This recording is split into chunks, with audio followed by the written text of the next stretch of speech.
Tutti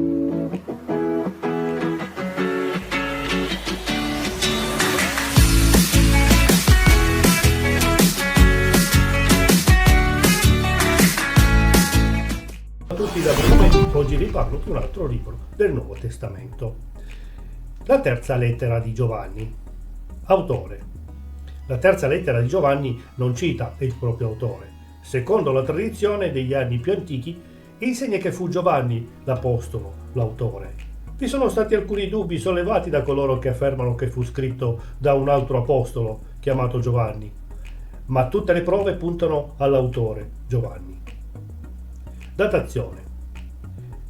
La terza lettera di Giovanni fu probabilmente scritta in contemporanea alle altre lettere di Giovanni 1 e Giovanni 2, tra l'85 e il 95 d.C. Lo scopo del libro. Lo scopo di Giovanni nello scrivere questa terza epistola include 3 obiettivi. Il primo, di incoraggiare l'amato collaboratore Gaio nel suo ministero dell'ospitalità per i messaggeri itineranti che vanno da un posto ad un altro per predicare il Vangelo di Cristo. Secondo, egli avverte e condanna il comportamento di un certo Diotrefe, un responsabile dittatoriale che aveva preso il potere in una delle chiese della provincia dell'Asia, il cui comportamento era opposto a tutto ciò per cui combatteva l'Apostolo ed il Vangelo. Terzo, egli raccomanda l'esempio di Demetrio che era citato come esempio modello per tutti. I versetti chiave. 3 Giovanni 4. Non ho gioia più grande di questa sapere che i miei figli camminano nella verità. Terzo Giovanni 11. Carissimo, non imitare il male ma il bene. Chi fa il bene è da Dio, chi fa il male non ha visto Dio. Breve riassunto. Giovanni scrive al suo amato fratello in Cristo Gaio, un uomo ricco e distinto della città vicino a Efeso, e gli raccomanda la cura di Gaio e la sua ospitalità ai suoi messaggeri, la cui missione era di portare il Vangelo di posto in posto, sia che fossero stranieri o conosciuti.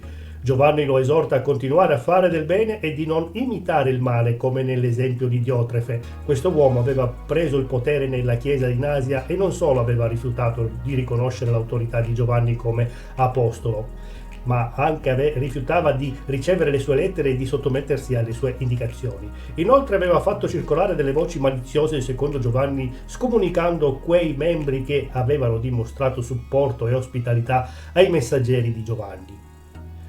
Prima di concludere la sua epistola, Giovanni espone l'esempio di Demetrio, di cui aveva sentito parlare molto bene.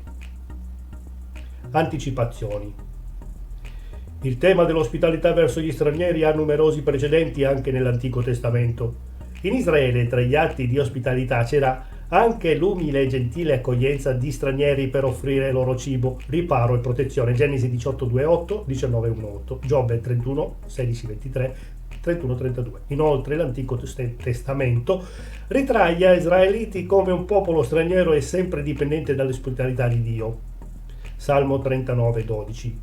Quest'ultimo è colui che soddisfa amorevolmente i loro bisogni, salvandoli dall'Egitto, provvedendo per loro il cibo e i loro vestiti nel deserto. Esodo 16, Deuteronomio 8:25. Applicazione pratica.